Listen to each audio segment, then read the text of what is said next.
You have to become the expert on yourself, deeper than loving yourself. Right now, we can throw love out the window. For me, a large part of my trauma was what didn't happen, what wasn't said. We think that everybody has to like us in order for us to be valid as likable.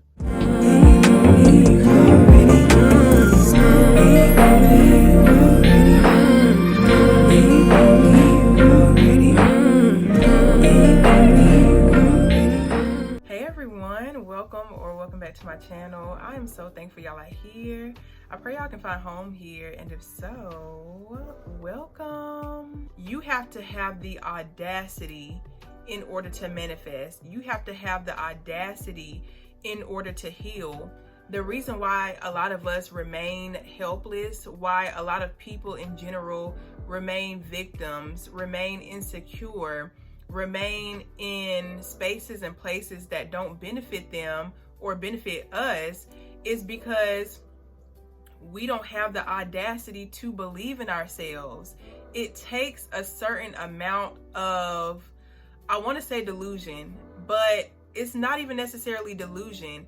It takes a certain amount of understanding that everybody who's currently successful, everybody who has something going for their lives, had to hit a point in their life where they had to accept the fact that they're not believing in themselves.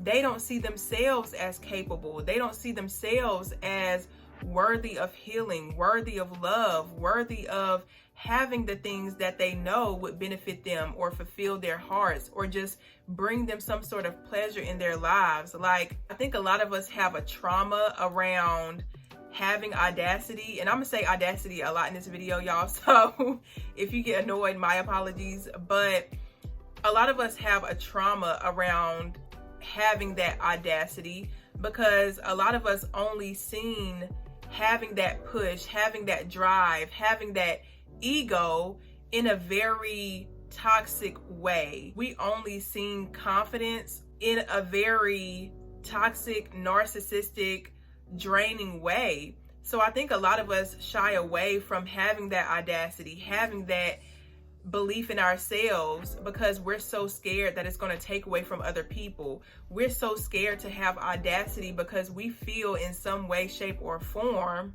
Ooh, my voice out. Y'all heard that?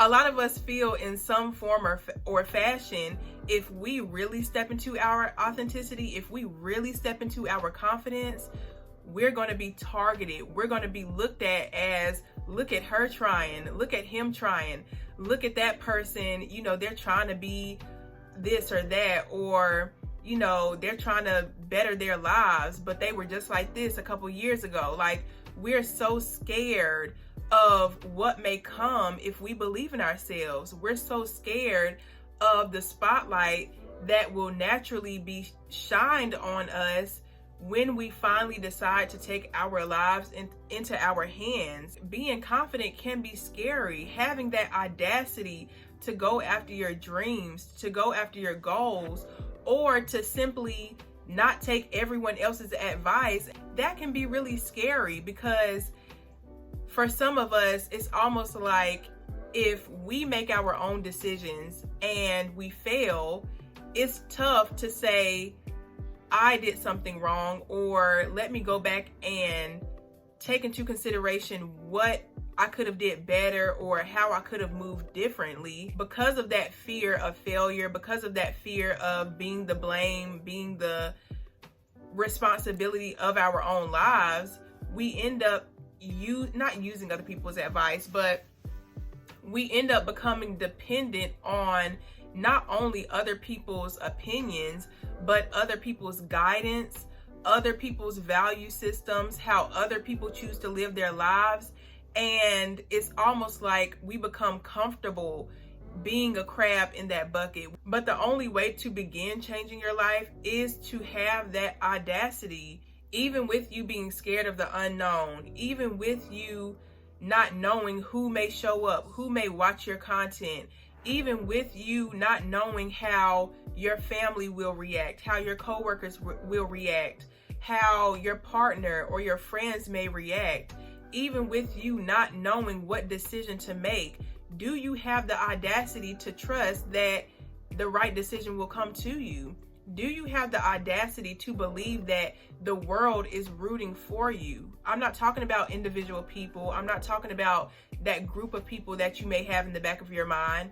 I'm talking about, do you have the audacity to believe that somewhere, someplace in this world, there's millions of people who are just like you, who are rooting for you, who are waiting for you to have that audacity so that you can make the right decisions and finally come into alignment with them?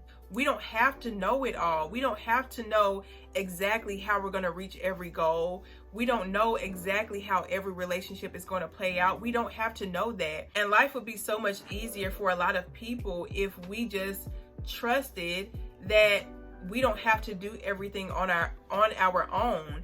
That's not to say you have to wake up tomorrow and go ask 10 people to help you with something, or you have to ask anybody to help you with anything.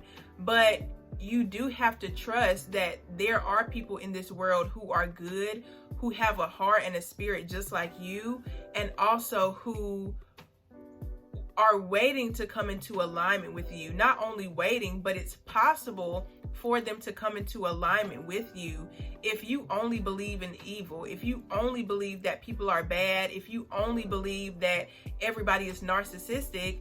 You're going to manifest that into your reality, because you're going to be more hyper aware of what you already believe. Our brains are constantly looking out for proof of what we believe. Our brains are looking for the easiest and quickest way to align with whatever we're already thinking. So again, if you only believe in evils of the world, if you only believe that nobody wants to support you, nobody sees you, nobody understands you, you're going to manifest that into your reality. You're going to be more hyper aware of every situation where you get the short end of the stick. You're going to be more invested in every person who shows narcissistic tendencies, because that looks familiar. That looks like something that can validate your belief that everybody is a narcissist. Am I saying that narcissists don't exist? Hell no. Am I saying that evil people don't exist? Hell no. But what I am saying is that just like narcissists exist, just like toxic people in general exist, so do people who are ready and willing to heal you. So do people who see you and understand you. All this exists in the world. Everything that we want and desire, it exists in the world already. It's waiting for you to align with the belief that it's possible for you. It's waiting for you to align with the belief that it's out there for you to take, as long as you align with the decisions that are going to lead you to it. But we can't align with the decisions if we don't have the audacity to believe that we're even capable of getting it. So the only difference between you and somebody who has reached their goals and is continuously living in it and also manifesting more goals on top of that, the only difference between you and a person that has reached that level of success is that they had the audacity to believe in themselves. They had the audacity to feel the fear in their body and still say, I'm worthy. They had the audacity to say, with my hands shaking, with this anxiety that I feel, I can barely even sit in a room full of people. I can barely even socialize, but I know that I desire it. So therefore, I'm going to keep testing myself. I'm going to keep pushing myself. Regardless of me feeling like nobody will understand me, I'm going to continue to understand myself. No matter how much I feel unseen by others, I'm going to keep seeing myself. A lot of us think that we have to be so perfect in order to feel good about ourselves. We think we have to be perfect for other people to love us. We think that perfection is what's going to get us the things, the friends, the opportunities. But a beautiful part about being a human being is that even the most judgmental of people, even the most evil of people, still have parts of them that can connect with that sadness in that movie. You know what I mean? Even the most toxic of people can still connect with that kid that's getting bullied. There's no emotion that you can experience that other humans on this earth have not experienced. People may deny that there was a point in their lives where they didn't believe in themselves, or where they felt insecure. People may deny that they're even human at this point. You know what I mean? Like, as human beings, we have ego. As human beings, we don't want people to see our downfalls, or the times where we fell short, or we missed the mark on our own values. Like, we don't want to show the times that we failed ourselves. But when I tell y'all, every person on this earth has failed themselves at some point or another, but that cannot be a reason why you don't try. All of us have flaws that we think people will pick on us for. All of us have things that we don't want others to see because they feel too embarrassing. It feels too heavy. It feels like if people see this, they'll reject me. If people know this about me, they'll hate me, or they'll pick on me. They'll laugh at me.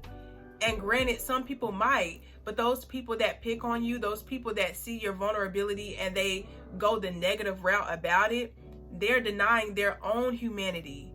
They keep themselves locked away in a cage, locked away in a psychological box of depression, because they can't even see themselves. They can't even show up for themselves.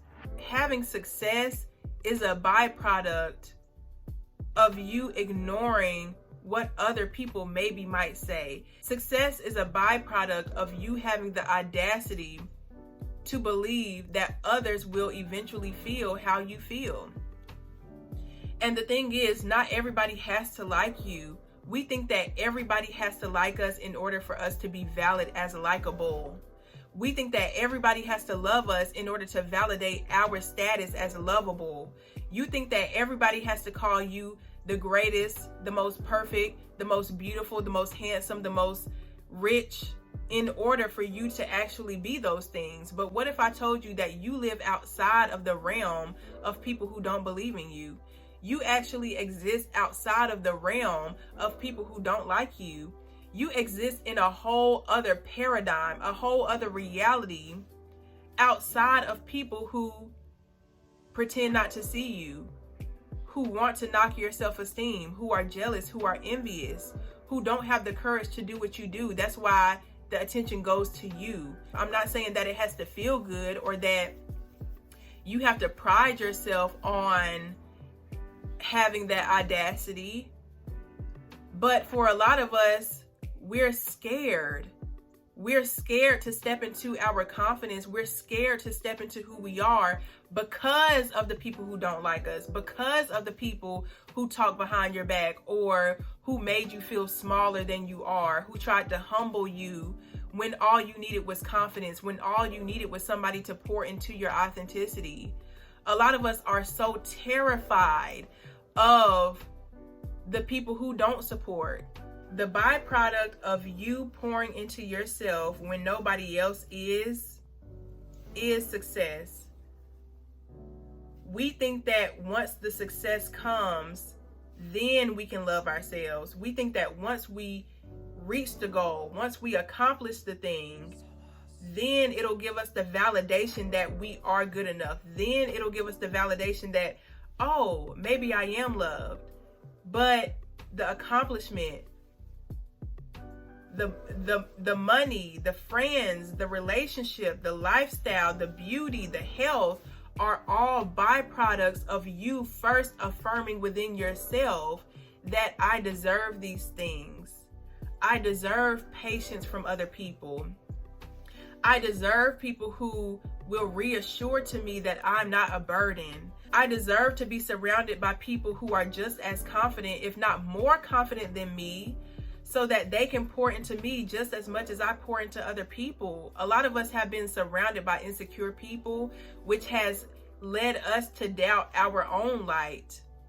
Whether it's because we're copying their mannerisms or copying their disbelief in self, or whether it's because they intentionally threw out negative energy onto you to make you doubt yourself. And a lot of toxic family dynamics, or not even just family, but environments in general. In these toxic environments, everybody has coping mechanisms, because people aren't getting help for their mental illnesses, because people aren't getting help for their ego disproportions, because people aren't getting help figuring out what traumatized them and what traumas are still running them. Everybody is basically just coping. Everybody is using one another to fuel their ego instead of being able to see each other as human beings like themselves.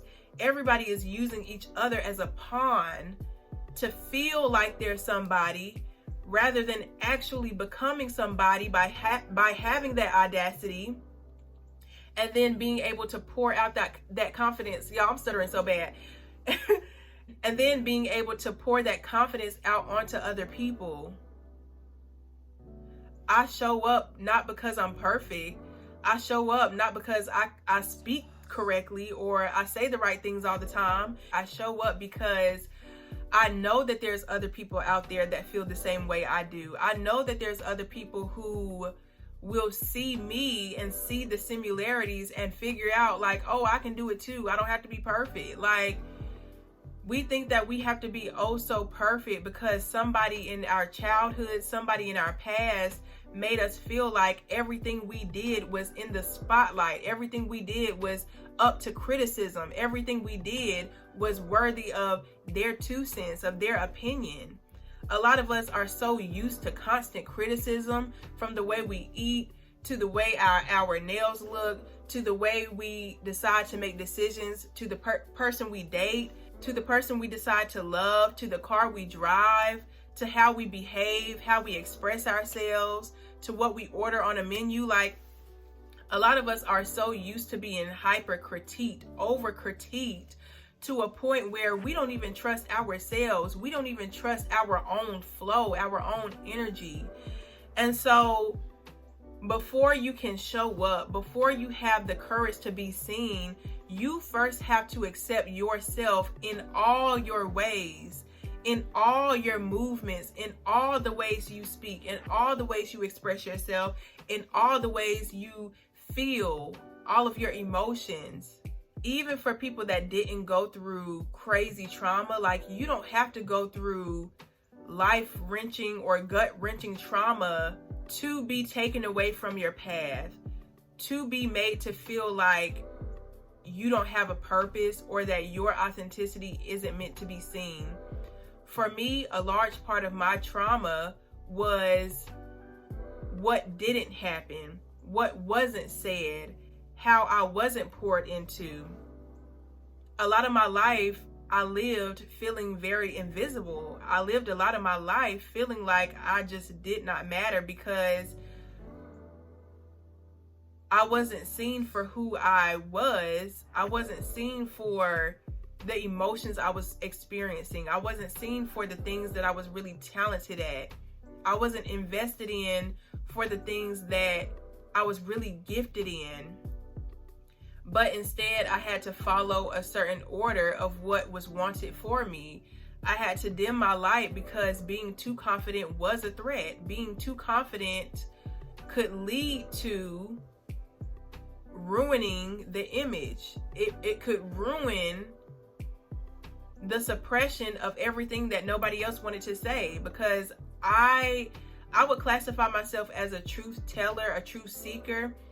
I'm very observant, and so that gives me this ability to kind of put 2 and 2 together very quickly and explain what's happening right in front of me in real time, especially when it comes to interpersonal relationships and stuff like that. I was never seen for the many talents that I have, but instead I was seen for my mistakes. I was seen for the times that I was angry or that I didn't want to do something because I was being disobedient. I was seen for all the ways that I fell short or didn't make a good decision. I was seen for everything negative about me, and so I grew up with a very negative self-image because that's all that was really affirmed to me. And that's not to say that my parents didn't try. That's not to say that they didn't pour into me in any positive way at all. But like, they were dealing with their own traumas. They were coping with their traumas in the ways they knew how. But that left me feeling very invisible. That left me feeling very much like my inner world, what I had to say, what I felt just did not matter. So I say all that to say, even though my life started out with me feeling that way, even though I was programmed to believe that I wasn't willing to be seen, eventually something clicked in me, something registered in me that I have to save me. I have to start having that audacity to believe in me. I have to start seeing myself. You know, we have to start giving ourselves the energy that we didn't get. And I know a lot of times it can feel like our own self-love, our own ability to pour into ourselves, it doesn't feel like enough a lot of times. Like, I can admit from my perspective, when somebody says, oh, you have to love yourself, that's very empty. Like, just love myself. Okay, what does that mean? Like, for a lot of us, we may love ourselves, we may love who we are, yet we still feel these voids of like, but I'm not ready, but I'm scared, but what if, you know? So it has to be deeper than just love yourself. It has to be you giving yourself the true and raw honesty about why you aren't doing what you want to do yet. Is it fear? Is it you not feeling ready? Is it you needing somebody outside of you to encourage you? Like, do you need a therapist? Do you need to feel good about your body before you try that thing? Do you need to, I don't know, like, do you need more mind-body connection? Do you need to get more in tune with your senses? Are you running away from anxiety? What things scare you? What triggers you? What words make you feel like, oh, I hate hearing that? Like, I know it's certain words or certain lines that I'll hear that make me feel like a jolt of anxiety. And I'm starting to become aware of like, what are these words and how do they correlate with what I went through? What about these words are poking my inner child, are poking that vulnerable part of me that still feels helpless in those areas? Like, you have to become the expert on yourself, deeper than loving yourself. Right now, we can throw love out the window. You have to become an expert, a mastermind on yourself, because the deeper you understand yourself, the deeper you know yourself, the deeper you know every human being on this earth. Why? We are all human beings at the end of the day. There is no emotion, there is no circumstance or situation that millions of people have not been through. So once you become the expert on yourself, you start to realize like, everybody feels depression at some point or another. Everybody feels doubt at some point or another. And I'm not trying to doubt depression specifically, because I understand that that can be very clinical too. But everybody experiences moments of laziness. Everybody experiences moments of pure joy, pure bliss, pure happiness. Everybody experiences moments of sensuality and feeling sexy and just feeling good in your body. Everybody wants to be confident. Everybody wants to feel good. So why aren't I? And then on top of that, why aren't other people? The only reason I can get on here and speak how I speak is because I became an expert on myself. I started listening to my triggers. I started taking into consideration my insecurities and why I felt insecure about those things. I started becoming aware of like, how do certain people make me feel? But at the end of the day, you have to believe in you, because once you believe in you, you give other people permission to do the same. Once you become the expert on you, you give other people the permission to do the same, to be curious about who you are. It's hard to trust somebody who doesn't trust themselves, because a person who doesn't trust themselves will do anything. A person who doesn't trust themselves won't take certain things into consideration, therefore making unsafe decisions. So it's hard to trust when you don't trust yourself. It's hard to give love when you don't love yourself. So let's start having the audacity, okay, y'all? If you made it to the end of this video, I am so thankful and I love you, and I will see you in the next one. Bye.